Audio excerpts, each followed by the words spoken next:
Why it's best to rent gear rather than buying gear. Let's get into it.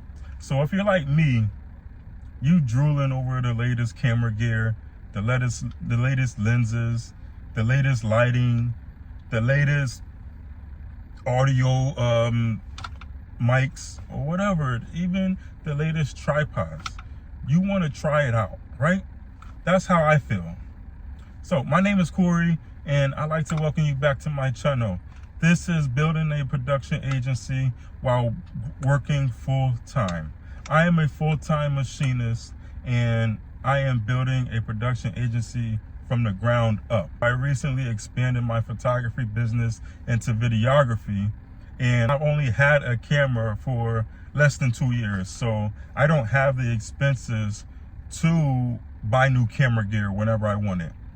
So with that being said, I recently rented an R8. It was nice, compact. I loved it, but I couldn't use my external monitor while using the view screen, the panel, whatever it's called.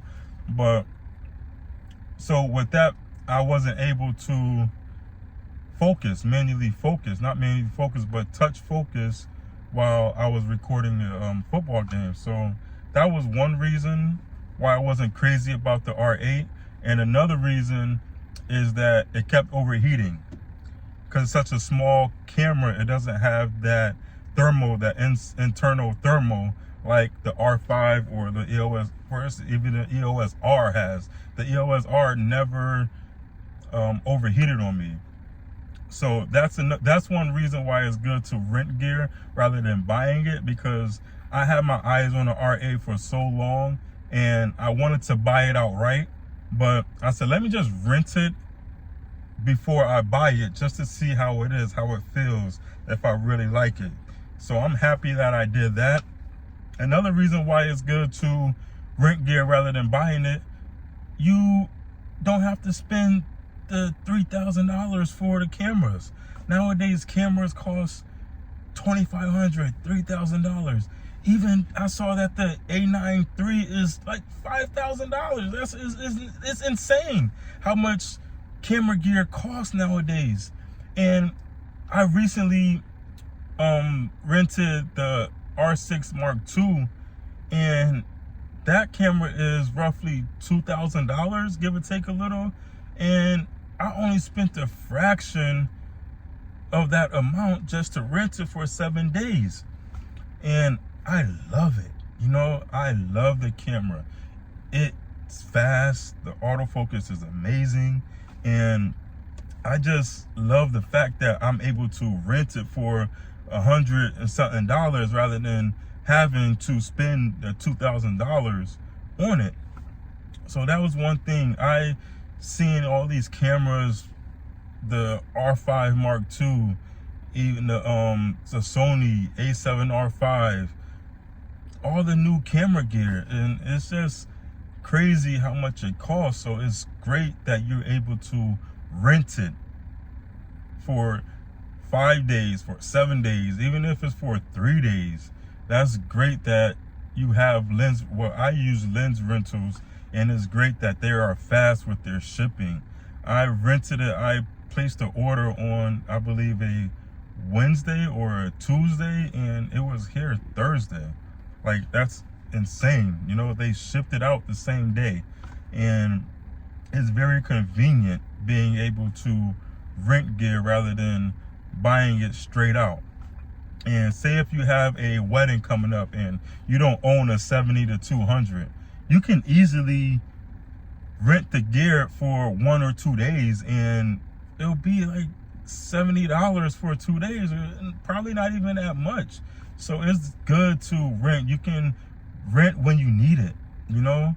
That's great to do. You can rent whenever you need the camera gear and the audio and the lenses. If you need 35 1.4, you know, you can rent it whenever. That's a great camera. That's a great lens for wedding videography. I have the RF 1.8 35 millimeter, and that's a great one. So if you need the 1.2 or the 1.4 to get more light, you can just rent it. I can just rent it out. you know? And say if I wanted to grab the ceremony from 3 different angles, I have the Canon EOS R. That's my main camera, and my second camera it's a DSLR. It's a 200D, the SL2. That doesn't record 4K.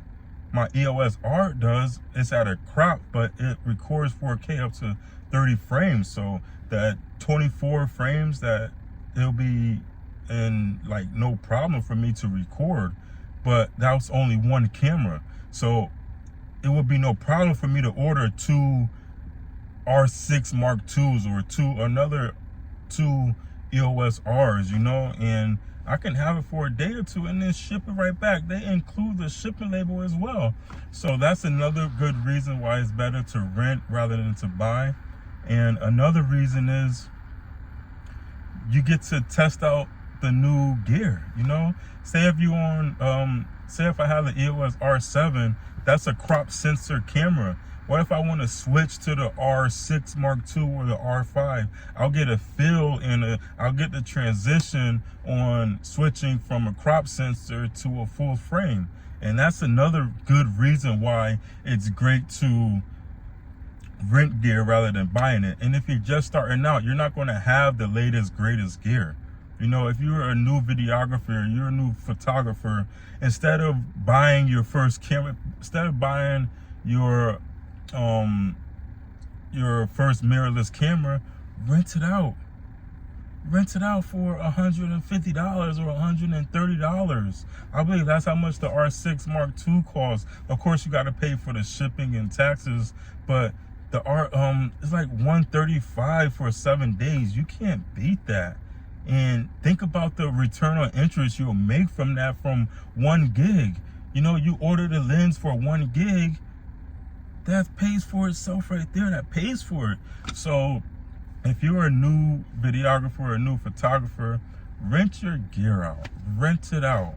Don't go crazy trying to stay with the trends and everybody buying the R5s and the R5 Mark IIs.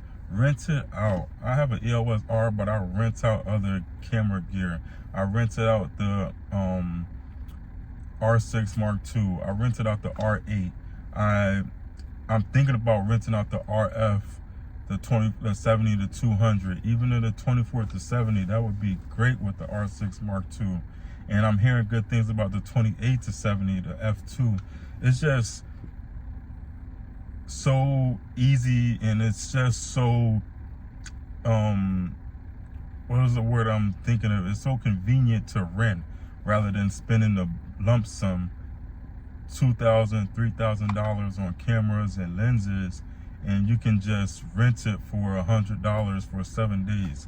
You can't beat that. So if you're a new photographer or a new videographer, don't try to stay up with the new trends. Don't try to stay up with people who's been doing this for 7 years, who has the finances to order camera gear whenever they want to. And yeah, I use lens rentals whenever I order. They are fast, they are really good, and they communicate with you if there's any troubles. And yeah, it's just great to rent rather than to buy.